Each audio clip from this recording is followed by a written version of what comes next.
Bueno, gracias por la invitación. Déjenme un par de palabritas personales e institucionales.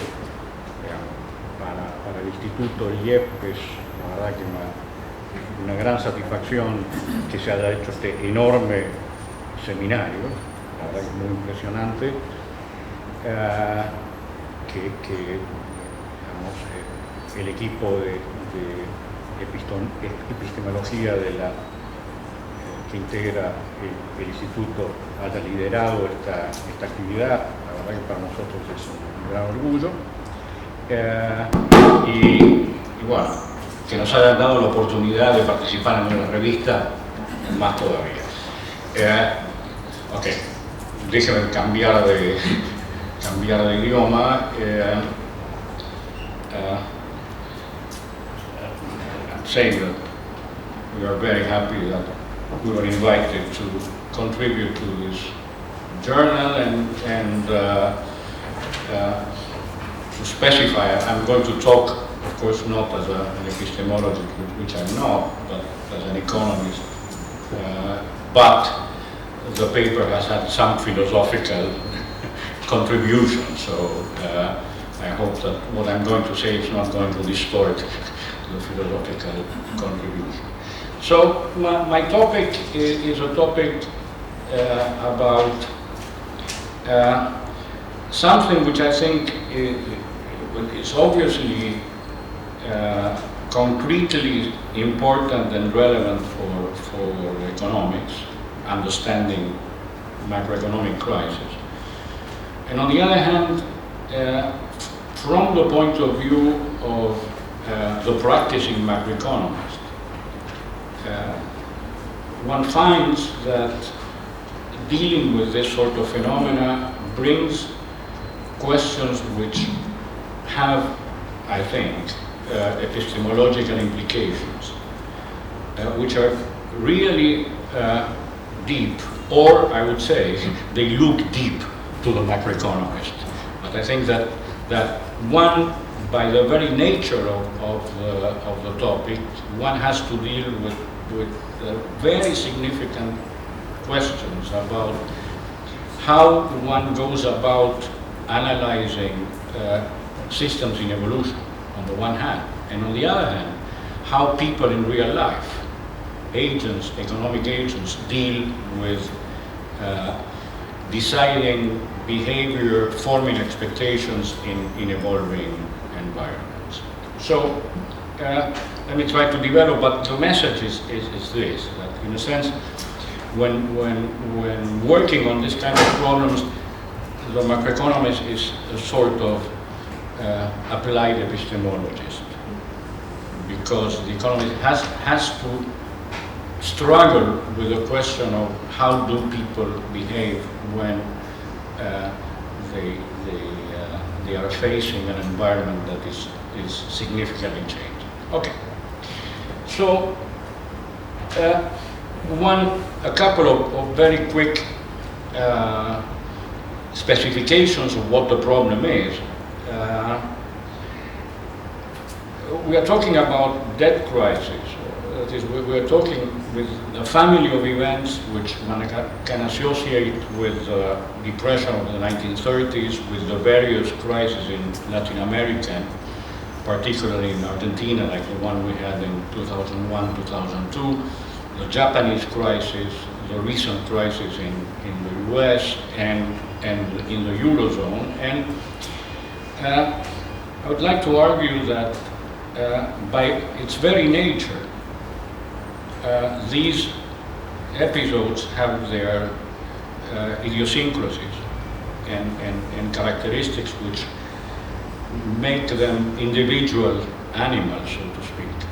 And on the other hand, they have some very precise or specific common elements, and I would like to argue that the common element, or one of the main common elements of all these cases, is the fact that there is a widespread disappointment of expectations. When you have a debt crisis, essentially you have what we can call broken promises, contracts are unfulfilled,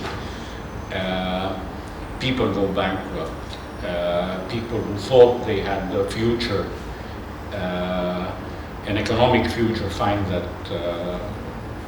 they have lost a large amount of resources, and something which, from the point of view of the macroeconomist, always comes back to mind is every time we have an episode like this, we ask for lessons. I mean, the seminar lessons from the blah blah blah crisis are just a very common feature, which means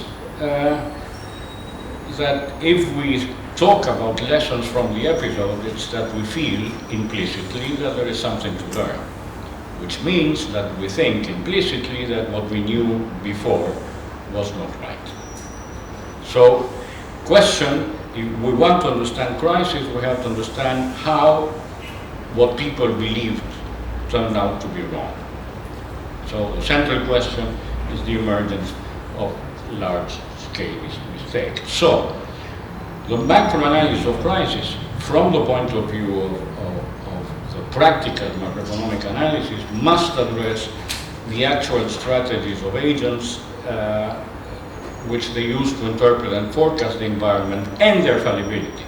So in a sense, and I would like to argue a bit later that the fallibility is not something which is, let's say, eccentric to the common sense opinions of the time, but the fallibility involves a prevalent criteria and prevalent beliefs about how the system works. So in a sense, there is this tension that macroeconomic theory has to explain how people acting according to the prevalent macroeconomic theory turn out to be wrong. So, and of course, the topic is linked, and when you look at the discussions that the recent crisis has brought about, it's clear that the reference has emerged about how to deal with uncertainty, how useful are probabilistic arguments for the depiction, the representation of deep uncertainties, how right or wrong are the assumptions that we are dealing with a system of constant parameter, of a system which has the ergodic property, and of course it's more or less clear, at least intuitively, that a system which has this sort of crisis, it would be hard to understand using an ergodic assumption. Now, at the same time, the facts lead us to put in question the use of probabilistic arguments, the ergodic assumption, and so on, but at the same time, the macroeconomics in recent decades has been dominated by the rational expectations assumption. I'm not going to go into a general critique of rational expectation because it's beside the point here. I think that clearly that's one of the assumptions that has to be reconsidered in the light, I would say, both of the logic and the facts of macroeconomic crisis. Because rational expectations does assume, in fact, that there is nothing to learn. That is, that everything that people don't know is part of some sort of irreducible noise, natural noise, so to speak, in the system. So that there's no regret involved in any decision. Maybe shocked by some sort of random event, but that shouldn't lead to a reconsideration of previous plans. So I'm going to talk about some features of crisis,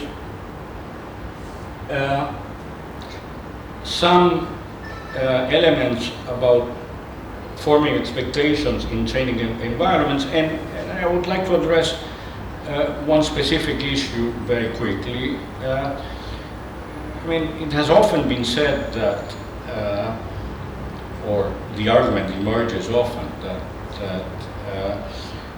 what you see in a bubble that leads to a crisis is some sort of irrational exuberance, as Greenspan said, or Schiller, the recent Nobel Prize, has named in one of the books. My feeling is that that would be too simple in a sense to understand the crisis, and the problem, in fact, is to understand how cool-headed and quite serene people get into real trouble by being wrong. Okay? And then I will finish with some reflections about what is left from the point of view of macroeconomic analysis. This I have already said. Big recessions, bankruptcies, maybe bank runs. No two crises are identical. That's more or less trivial because we're not going to make the same mistakes. We're going to make a different mistake, and we're going to have a crisis. Next crisis will be different from this because we're going to, obviously, this crisis is going to change behavior. So, in fact, there is an inherent dynamics in behavior given by learning. So, it's very hard to think that history will repeat itself. So, one of the things that one sees is, if you take, for example, the crisis in the US, you find a number of arguments which have, of course, seem relevant for the specific case, like lax monetary policies. Greenspan was overly expansionary in his monetary policies. There were lots of very smart people creating very complicated financial instruments which even they did not understand, and that turned out to be not exactly ways to spread risk, but they were actually ways to create risk. There was fraud. There were people selling bonds that probably they knew would be hard to repay. There was redistribution of income in favor of the very top of the distribution and against the majority of the population, and maybe the credit expansion was one way to compensate for the loss of demand that redistribution was implying, and so on. All that, I think, is part of the story in the US. But you can find crises in countries that had very constrained monetary systems. Greece, for example, has no monetary policy at all, and it would be hard to blame the European Central Bank in Frankfurt for the Greek crisis.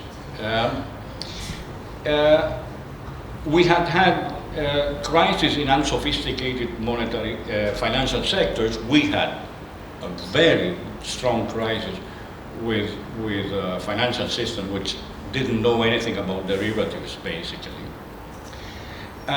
Greece, for example, you find that in the boom period, income distribution did improve. So, I mean, the connection between worsening income distribution and a process that leads to a crisis is not at least necessary, and so on and so on and so on. Often you find current account deficits in before crisis, but for example, Japan had current account surplus before the crisis. So, if you want to identify, if you want the core, the common core of all these cases, one has to go beyond this sort of episodic explanations that may be relevant, of course, for the specific case, but are not the general feature of the crisis. Let me, for example, and this has been known I mean, it's not something that we have invented now. It has been known for some time, although it sometimes gets forgotten. There is this very nice phrase by Irving Fisher, the famous 1933 paper on debt deflations, and he was struggling with the fraud explanations of the crisis. By the way, he had several things to apologize for in the crisis, by the way, but anyhow. And I like it very much, because when it is too late, the dupes discover scandals. That is, someone was duped. That means there was a mistake there. But probably these frauds could never have become so great without the original starters of real opportunities to invest lucratively. That is, people perceived that there were real things going on that would warrant higher expectations of return. And there is always a very real basis for the new era psychology, and that reminds us of this time is different, the phrase is in the title of Rogoff and Reinhardt. There is always a very real basis for the new era psychology before it runs away with all its victims. We wouldn't write like that now, but it sounds really vivid. So, if you take the series, and I think it encapsulates a very real general feature of crisis, what characterizes these episodes is the widespread belief that some new conditions in the economic system will be able to deliver stronger growth in order to validate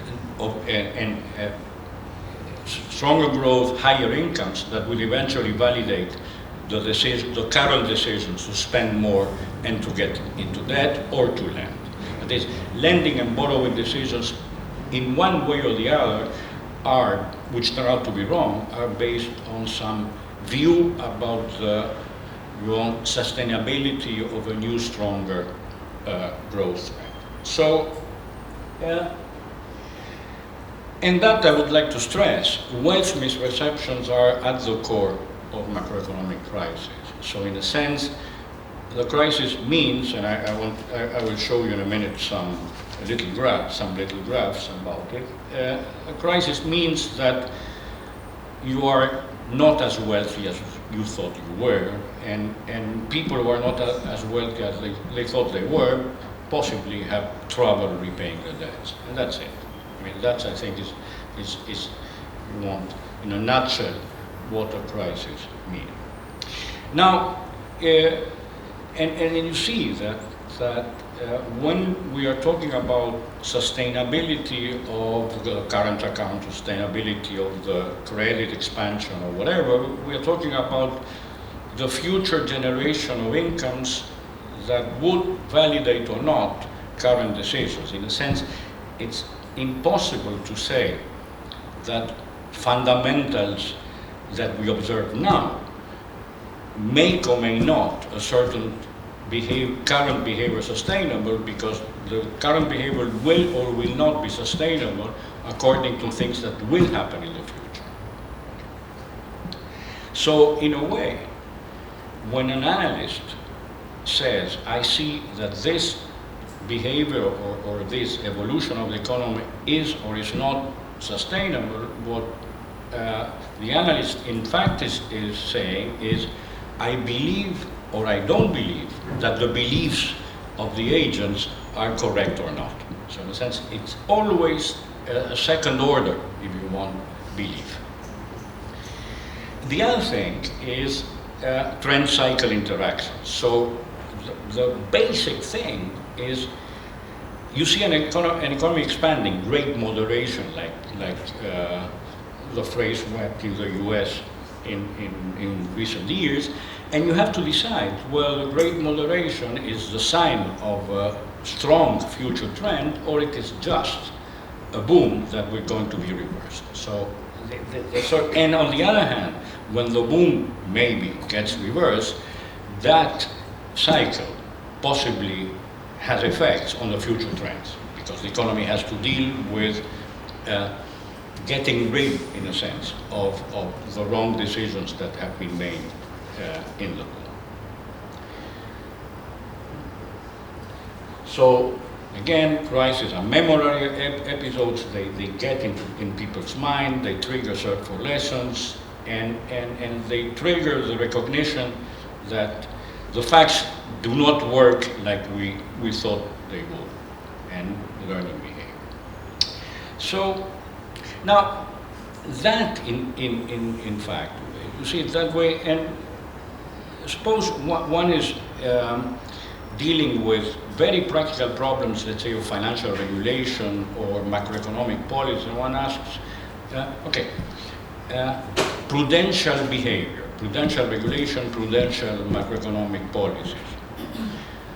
Any such thing has to take into account, and will be based possibly in a very significant way, on the chances one attributes to a new crisis in the future. So the problem, how probable, how likely is a new crisis in 10, 20 years? Now the question is, what sample of data you may use to have an idea of the likelihood of a new crisis. Two things. One, you have to understand if past data relevant for future behavior, which is a really deep problem. And on the other hand, even if you thought that past data are going to be relevant, that if you want the frequency of crisis in the past tells you something about the potential frequency of crisis in the future, still you have the problem that the number of crises is not enormously large. So these are infrequent events, rare events, so to speak, so that having statistics on that, unless one counts, let's say, the tulip bubble in Amsterdam in the 17th century, should I take into account? I don't know. I mean, maybe. But that sort of very deep problem of induction, if you think, appears in very practical ways when one deals with this. This is Argentina. Let me show you Greece. This, I will show it, but this is the actual GDP of Greece. This is the GDP that the IMF was forecasting in the year 2007 for Greece. So you see, I mean, it's not only the IMF. I mean, I think that very competent people, if you want, were assuming that this would be the case. And this is 2010, so we are going to be possibly around here. So the discrepancy between what we expected in 2000, what, let's say, an influential opinion like that of the IMF expected in 2007 for the Greek economy and what the Greek economy is going to look like is about 30%, 30%. So in fact, what you see is that this country has to pay the debts of a country that thought it was the other one. It's very, I mean, the graphic, I think, speaks for itself. And the problem that they got wrong, and the problem that we got wrong several times, is extrapolating a trend that turns out to be a cycle. Okay. And it's clear that when you integrate this discrepancy here, what you find is an enormous or a large discrepancy between the wealth that people could have predicted given the past trend and the trend that and the wealth that they actually have. So, I mean, the elements of what we were talking about are there. And in a sense, macro crises are associated with changing perceptions about the wealth of nations. That is, if Greece was maybe thought to be a shining emerging economy that would converge to the European average because. And now Greece is perceived as a hopeless or more or less hopeless economy full of people who don't like to work and all this folklore. You see how, in a way, the same country placed in the same place with the same institutions and the same resources and the same people is evaluated in terms of its potential to generate income in enormously different ways. So we have changed the way in which we interpret, or the markets and the agents interpret the same evidence. The model has changed. So in a sense, what this crisis reveals is a very deep change in the model of the world that was used before and after. Question. Now note that, in a sense, the arguments that could rationalize the extrapolation of the trend are arguments based on changes in the economy. So, in fact, if you asked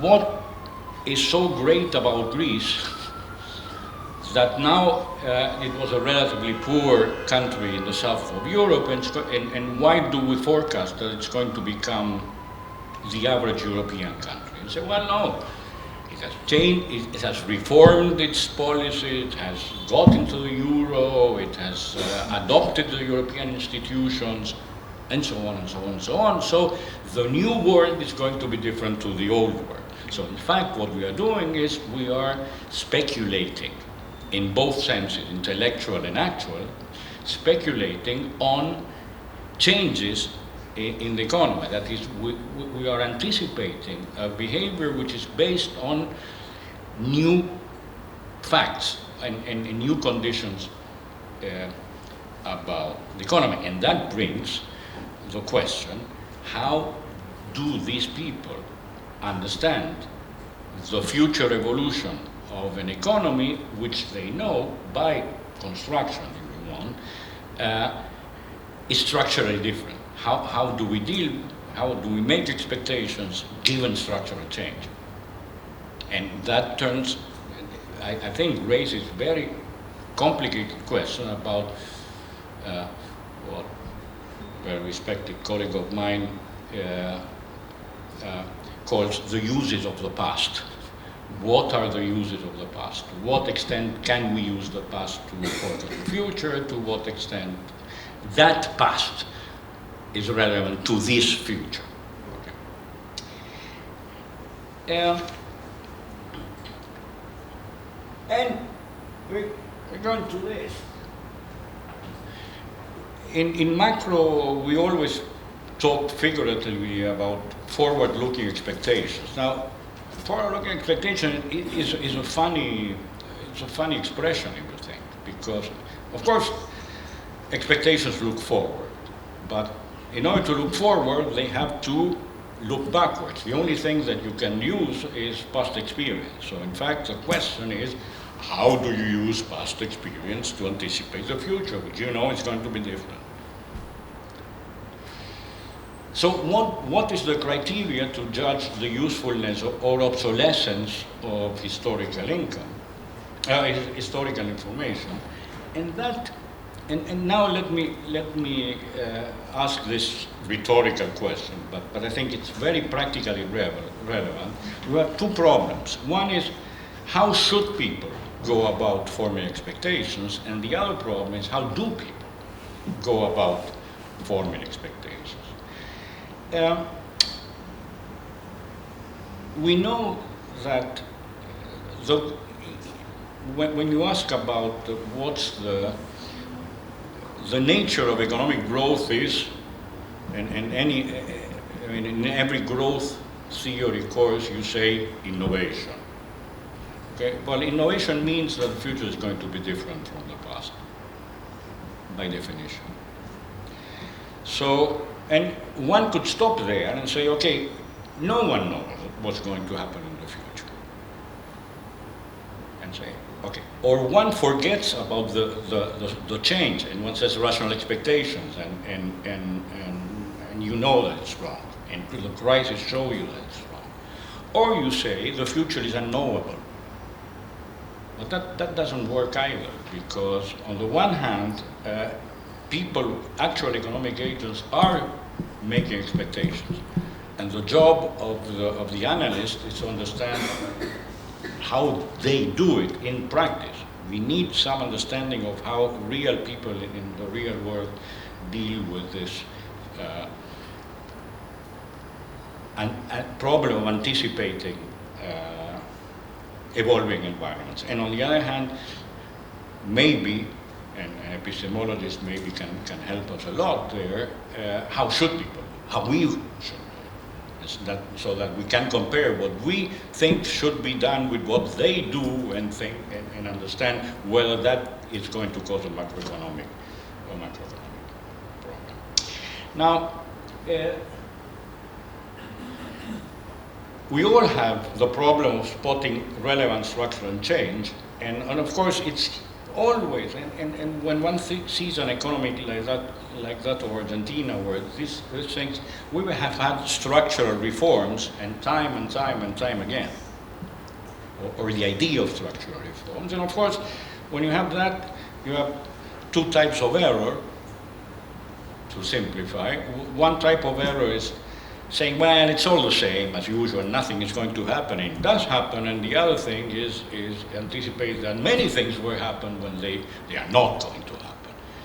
And it's clearly, and you see it all the time, this time the economy has found the new way to grow, maybe yes, maybe no, and we don't have, of course, a firm basis to do it. Now, in this situation, where there's no firm basis to form expectations, possibly if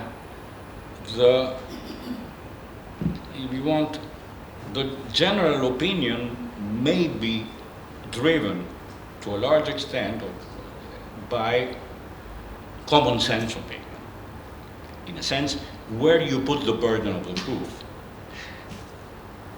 Greece joins the European Union, changes institutions, joins the euro, blah, blah, blah, and does this and that and that.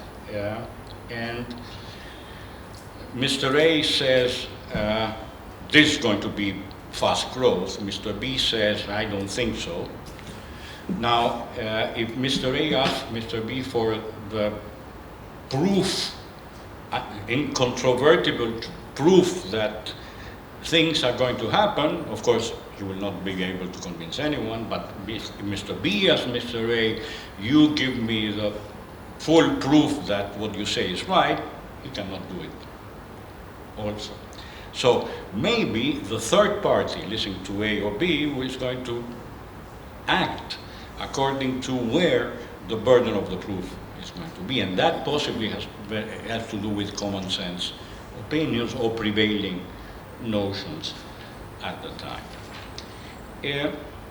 So, and it's clear that expectations in a changing context require determining some sort of starting point to guide behavior and subsequent learning. Call it, I don't know, Bayesian prior. But just to say, well, if you ask me point blank, I will answer this, and then I see. But in the meantime, I'm making decisions. In the meantime, we're all making decisions. So, and that we talked a lot with Ricardo.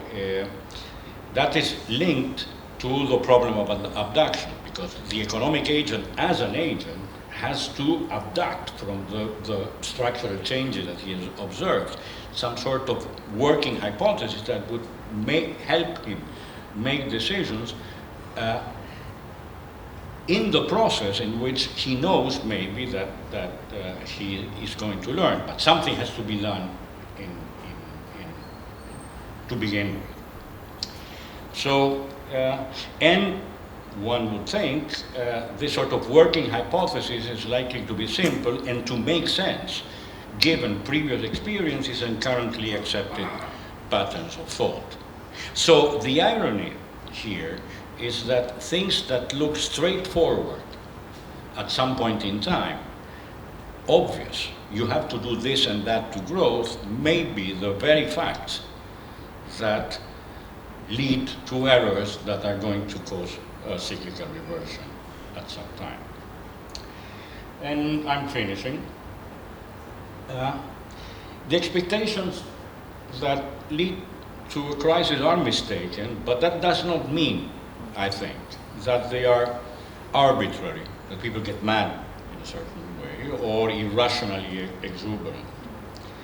The bubbles are, I would say always, at least cases I've seen, you always had the argument, the dot-com bubble had its argument, the Argentine convertibility program had its argument, the US great moderation had its argument, the Japanese boom had its argument too, things that helped rationalize the behavior that eventually exposed, we understand was highly exaggerated. So, and often, the facts that are interpreted, exposed as signals of fragility at the time are confidence strengthening. That is, the world lends to you, and exposed you say, okay, it was very wrong to take those loans. When you see it ex ante, you say, listen, the world is looking at us favorably, so we should be happy about it and take the opportunity because they are signaling that they believe we have a good future. Okay. New instruments to diversify risk. Rising asset prices means either a bubble or confidence. You call it confidence ex ante, you call it a bubble exposed. High growth with low inflation, as the US and other economies had in the Great Moderation, that now is thought to be part of the bubble. At the moment, it was thought to be a sign of a structural change. So it's not thoughtless responses, but it's invalid models of the world, so to speak. So we have to deal with this, and I'm finished. So crisis put into question really deep features of economic organization and behavior, and I think they leave us with major issues for macroanalysis and policy design. One is, I would stress the word specific study of learning and expectations, aiming at practical, usable propositions. That is, it's not a matter of principle, it's a matter of fact, I think. How we as agents work in this sort of situations. Okay, there's something which is important for macroeconomists, parameters that determine the depth and intensity of propagation, because once a shock hits, how it spreads in the economy is a particularly critical question. Typology of crisis according to specific condition, I think that there is very useful work that can be done on that and policy implications and mapping of policy trade-offs. But the point that this meeting deals with, I think, it is the first one, which is understanding how people go about their day-to-day business in a world that they know and we know that they know that is changing, I think, is without preconceptions and rational or not rational or whatever. We would like, I don't know very much how, but I know that I think is one of the great topics that macro should address in order to improve its theories and its views about how crises emerge and how crises erupt. Okay, thank you.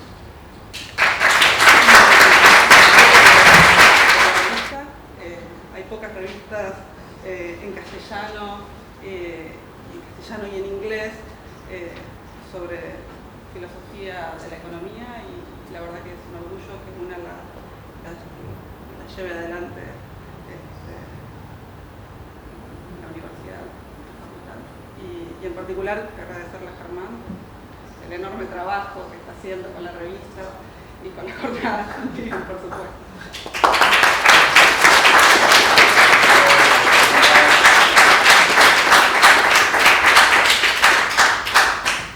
Well, so now changing language. My English is not very good. It's not nicely pronounced like Mary's English, and it's not so correct like Daniel's. But unless I think Argentinian people in the audience will understand me perfectly, so that's the good thing of this. This paper is. I wrote this paper with Gabriel Chedel, who is now teaching, so he's not here. This paper tried to be a contribution to clarify some inside debate of evolutionary and Schumpeterian thinking. This paper tried to address this subject, bring in complexity ideas and try to shed light on the different points that are now inside evolutionary thinking, which are very diverse, and they go to very different policy implications. So I thought, with Gabriel, we thought that this was very needed to make some clarifications inside this current school that is growing very much during the last 30 years. So the paper is organized in three main building blocks. The first building block refers to kind of ontology of complexity, and I will discuss this later. So let me present the blocks, and then I will give more details of each of them. So the first building block is on the ontology of complexity and the 5 dimensions that we identify as very present in different definitions of complexity. The second building blocks refers to 2 paths or 2 traditions in economic history that are in some way linked to complexity thinking. That does not mean that Smith, Marshall, Schumpeter, so on, think in terms of complexity ideas, but some ideas of complexity can be read in their works. So we try to look at those authors, the idea of complexity, and the third path actually has been identified by Metcalfe, an author of complexity thinking, of evolutionary thinking, and the other path, Gabriel and I are pushing this idea of the second path, so every comment on this topic will be very, very welcome. So, and this is the second path, and the second building blocks, and the third set of building blocks refers to taxonomy of evolutionary contributions, and in this way there are taxonomy of authors inside the evolutionary thinking. So let me go to the objectives. So this paper the aim of the paper is to mix these building blocks. We're going to try to show how the complexity thinking helps us to show different points of reference of the evolutionary authors and how they are linked to 2 main traditions in economic history. And then we will go to show how the different policy prescriptions they do are in line with their previous backgrounds and the way that these backgrounds are related to complexity.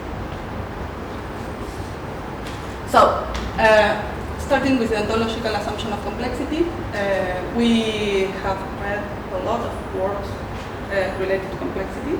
A lot of them became from different disciplines, and we have read also a lot of works related to evolutionary thinking. Evolutionary thinking is trying to apply complexity to understand the structural change, to understand the innovation as a process to change and develop the economy. And most of the definitions of complexity that we found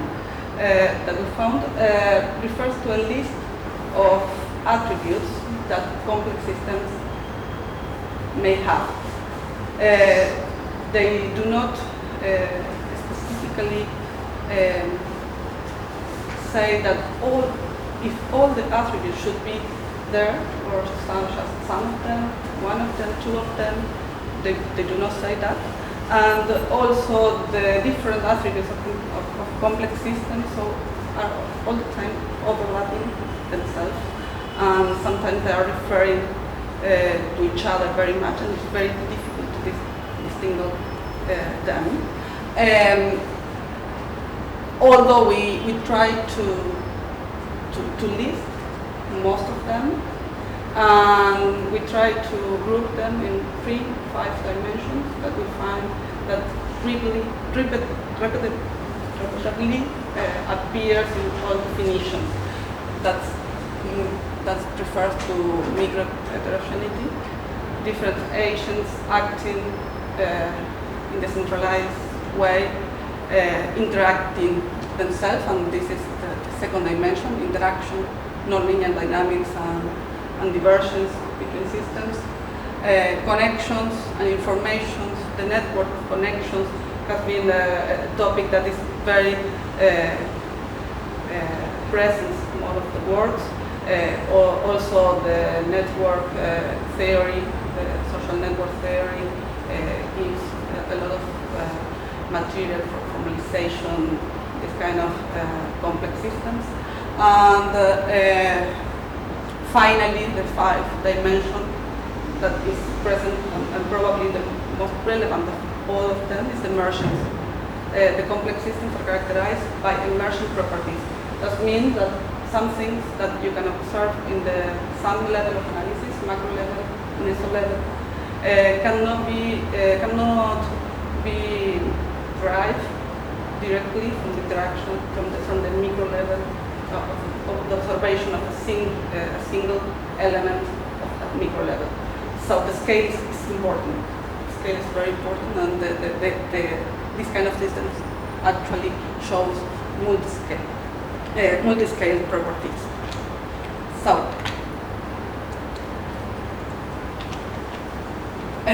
in this ontology, I would like to point on the topic of diversions, because it's a topic that is present not in all definition of complexity, and it's a point that is not taken very much for the tradition, for some roots of the traditions in evolutionary thinking. So let's go to the second building blocks. The first tradition of complexity in building thinking, all of these points that we have read here can be read in several authors of economic thinking. For example, in the division of labor and innovation has been present since Smith. It's a very important topic in order to coordinate activities, and it was also present in other authors. And this tradition, this first tradition, was discovered or pointed out by Metcalfe. Metcalfe says that ends with Hayek in a kind of Austrian root tradition of complexity, in which the focus is on coordination problem. The coordination problem derives from the division of labor, and the division of labor that goes to the division of labor in the production of new knowledge is related to all these authors, and give us an idea of complexity in the way that different agents, individual agents, interact and complement among themselves different portions of knowledge, for example. So innovation in this kind of tradition emerged like a combination, or is the innovation is a byproduct of coordination and interactions among firms and among individuals in economic systems. In this case, innovation is a byproduct of coordination. Coordination among different portions of knowledge give us innovation as emerging properties when different individuals combine the knowledge they possess. So this tradition, which is mainly concerned on the coordination problem, order problem, picks the idea of self-organization, of complexity very strong, in opposition to our idea that complexity also can be read in other set of authors that also starts with Smith but ends with Young, Kaldor, and also Hirschman or other authors of development school. In this kind of authors, the main subject of complexity they are looking at is not order, is not coordination, but divergence. Divergence paths among systems, among economies, among firms. So this is the two traditions that we have identified, and now okay, I'm sorry, I forgot this table. So we localize, we try to get some order in the ideas of the first path and the second path, and we put the first path on the quadrants of coordination and single economic system.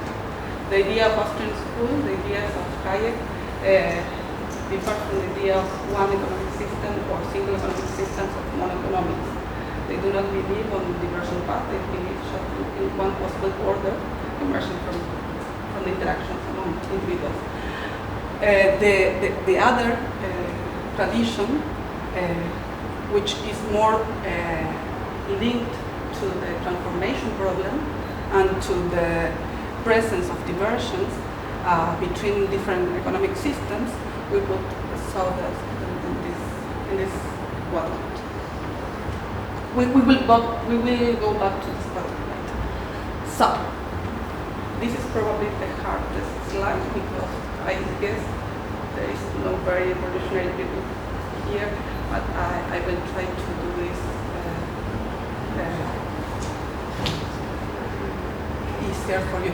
So we identified 5 groups of contributions. We start talking about 5 groups of authors, but authors are very likely to put just in one box. So we are moving from the idea of taxonomy of authors and to taxonomy of contributions, because people change what they think and they don't like to be in a box. So their contributions are easy to put in a box. So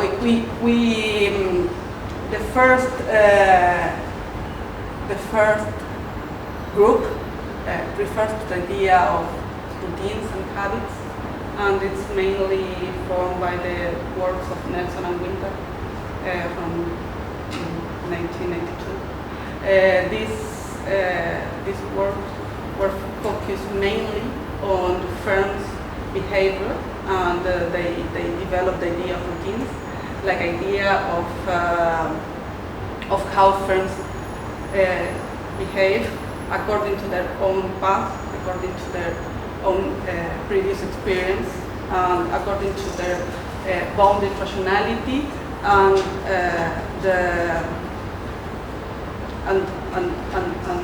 a behavior, a procedural behavior, procedural rationality also. So they, in this kind of contributions, they are mainly focused on learning process at firm level, and they are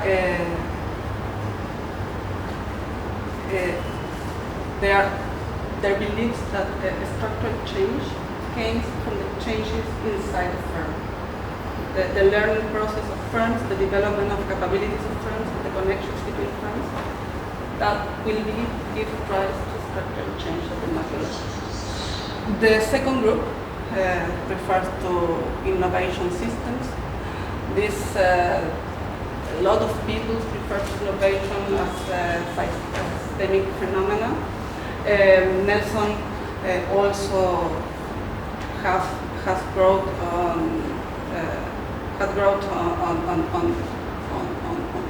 national system of innovation, but Friedman and Luhmann perhaps are the most relevant exponents of these groups. They developed the idea of national system of innovation, and how in the national system of innovation they are described how institutions and firms and universities and national agencies interact among them to give rise to new knowledge and innovation. And as soon as the interaction among these components are not linear, they also say that there are possibilities of diversion between groups of systems or between countries. There are different national systems of innovation, and that's why we also can see difference paths of development between countries or different paths of development between sectors or regions. If we took the idea of sectoral system of innovation, of local system of innovation.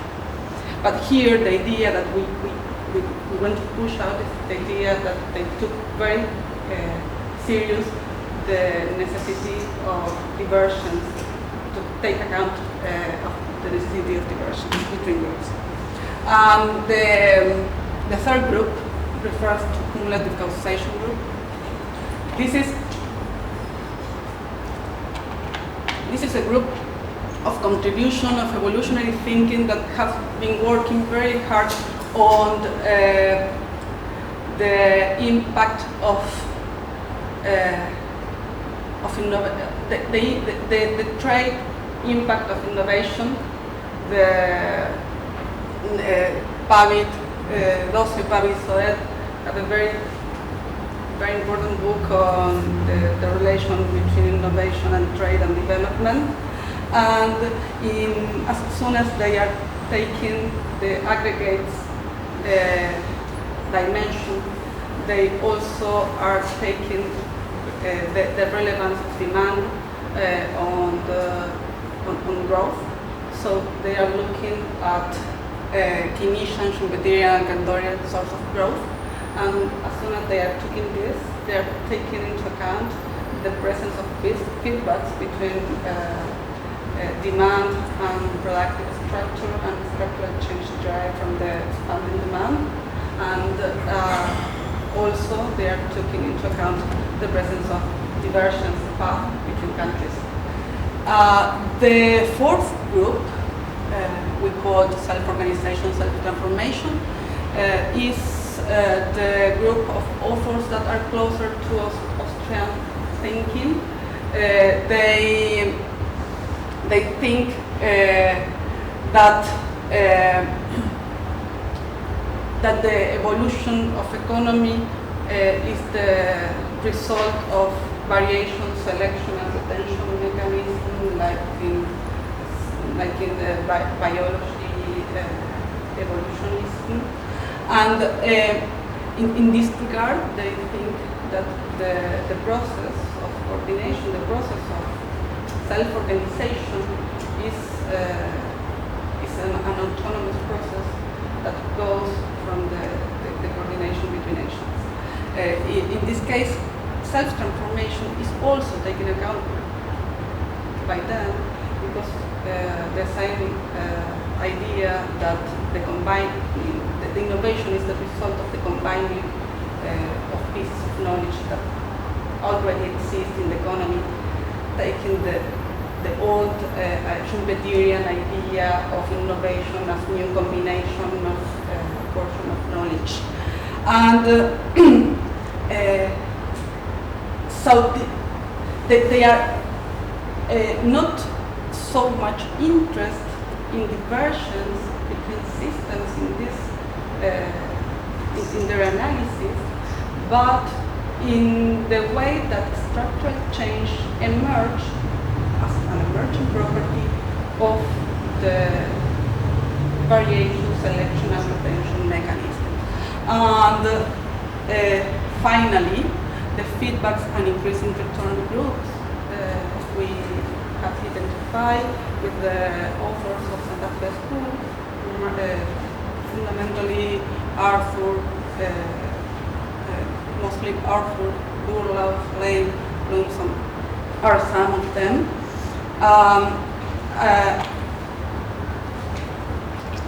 And they have been always been worried about increasing returns and feedbacks at micro level. So they are interested in diversion path, but they are not very interested in transformation. They are looking for equilibriums. They are looking for optimums. They are trying to see if the situation that emerge from these interactions are global optimums or not. They try to see if, for example, in the diffusion process of technology, the economy can be trapped in the low perform technology because of the, for example, increasing returns in economic in network economies. So we think that they are taking into account diversions, but they are not taking account very seriously the transformation issue. So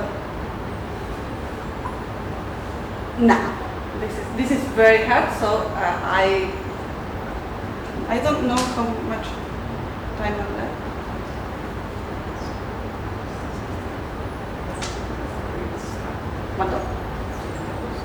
Okay, so I will prefer to keep this, which is very specific, because I have been pointed the several issues of this table before, and I will take just this table in which we try to localize the different groups that we have discussed up to here in the previous table with the two paths of economic thought.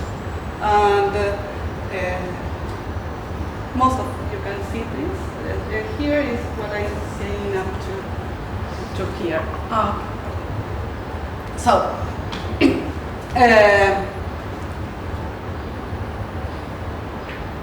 we saw that the reference, the quoted reference of the authors in each contributions are mainly according to these two traditions. And also we saw that the policy implications of these two traditions are referring to two different ways of intervention. The first tradition obviously is taking in mind interventions in the type of bottom-up process, where you just to define capabilities in firms, linkages in firms, and structural change will emerge from the interactions among them. And meanwhile, in the second path, the path that ends with development theory, the idea of top-down policies are stronger. They tell you you should take into account the sectorial differences because different sectors have different implications of development. They have different increase in returns, they have different externalities, they have different spillovers. So you have to focus on those sectors. So you have to do a top-down policy. But complexity approach is interesting, especially because they combine top-down with bottom-up view. Therefore, the groups of evolutionary thinking that we put in this table here offer as a policy implication a combination of bottom-up and top-down policies. But in the two possible, the two lines of policy, in one, productive structure is an emergent property, and in the last one, the specialization can be, and in some cases should be, turned by policy, should be changed by policy. In these two extremes of policy recommendations, the evolutionary and Schumpeterian thinking are put in the middle. And they're closer to one extreme or other extreme according to the different link that they do to the different dimension of complexity, especially regarding the self-organization issue as the main issue of complexity, or the divergent issue as an issue of complexity. So, the complexity approach is roomy enough to put inside everything that you want to. Different tradition of economics can be in there, and different actual current streams of economics also can be there, and different authors within evolutionary thinking are also in there. But the different dimension of complexity can shed us some light on the policy implications that are behind the main ideas. So, okay, that's all.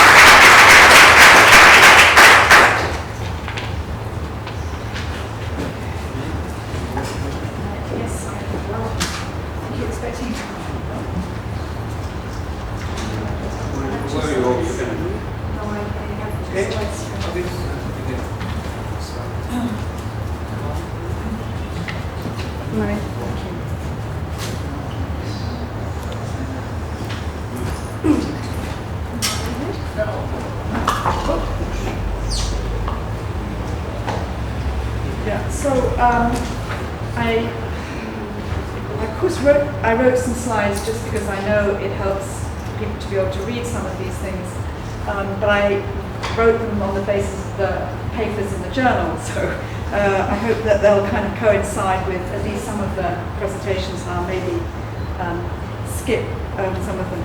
So, I mean, the first thing to say is these are two wonderful papers, and I really enjoyed reading both of them. I got a lot I learned a lot from them.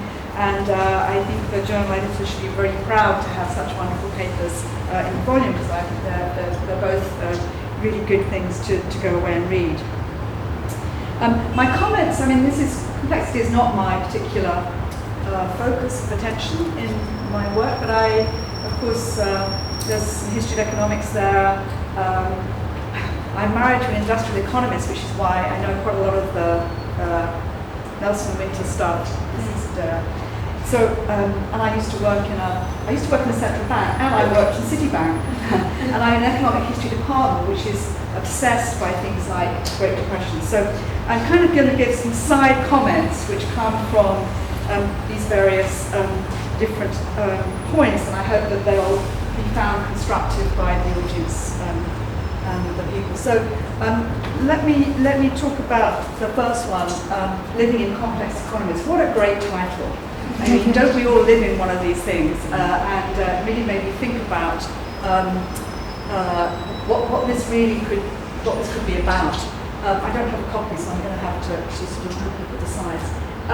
There's a nice sort of starting off paragraph which says that the agenda is deep uncertainty and structural change. And that stayed with me as I read through the paper, trying to think, well, what is being got at here by these terms? Deep uncertainty, and I'm wondering whether it's uncertainty or just ignorance that's really an issue here. And I, of course, love this Rumsfeld comment about, we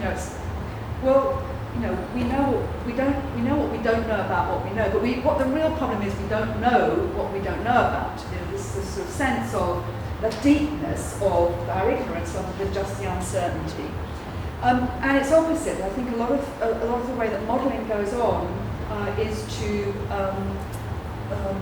sort of assume away certain things. But if you if you, for instance, assume perfect knowledge as in night, what do you actually get?